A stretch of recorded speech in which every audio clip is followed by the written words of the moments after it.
રોકી રહ્યો છું। હાલના વલણમાં બંગાળમાં ભાજપ બહુમતને પાર થઈ ચૂક્યું છે। હાલના વલણમાં ભાજપ જે છે તે સરકાર બનાવતું જોવા મળી રહ્યું છે। જે રીતે સિદ્ધાર્થભાઈ સાથે વાત કરતા હતા તે પ્રમાણેના જ સમાચાર પણ હવે ચોખ્ખા મળતા થઈ રહ્યા છે કે 150 થી વધુ 157 બેઠકો પર આગળ ચાલી રહ્યું છે હાલના વલણમાં।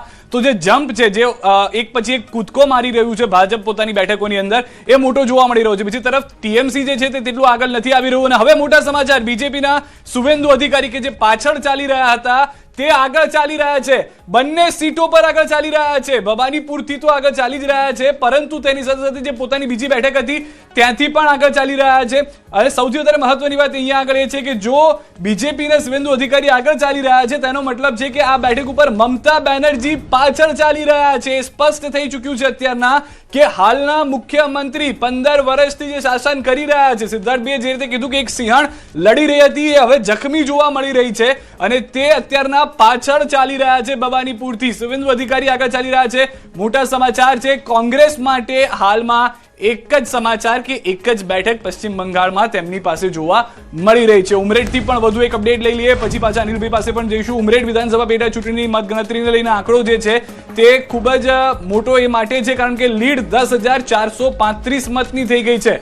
9મા રાઉન્ડની ગણતરી જે પૂર્ણ થતા લીડ જે છે તે વધતી જોવા મળી રહી છે। તો અહીંયા પણ જે રીતે અનિલભાઈએ શરૂઆતમાં કીધું હતું કે ઉમરેઠની કદાચ ચિંતા નથી, જે રીતના સ્થાનિક સ્વરાજના પરિણામ આવ્યા તે પ્રમાણેનું જ ઉમરેઠનું પણ પરિણામ હશે અને તે પ્રમાણેના જ આંકડા અત્યારના મતદારો તરફથી જે મતદાન કરવામાં આવ્યું છે તે પ્રમાણેના જોવા મળી રહ્યા છે।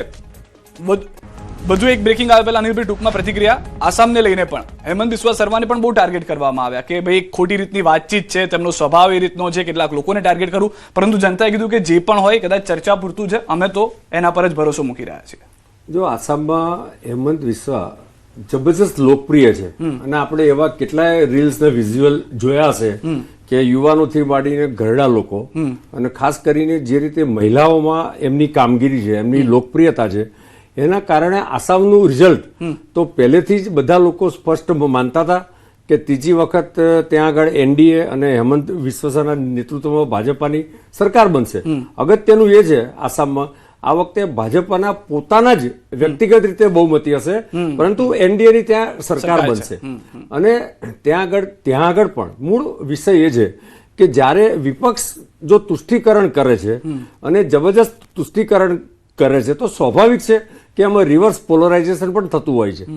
જ્યાં સુધી વિપક્ષ તુષ્ટિકરણની રાજનીતિ નહીં છોડે, જ્યાં સુધી રાષ્ટ્રવાદના નિર્ણયોની વિરુદ્ધમાં જે વાત કરે છે એ વાત કરવાની નહીં છોડે, ત્યાં સુધી આખા દેશમાં વિપક્ષની આ પ્રકારની પરિસ્થિતિ થવાની।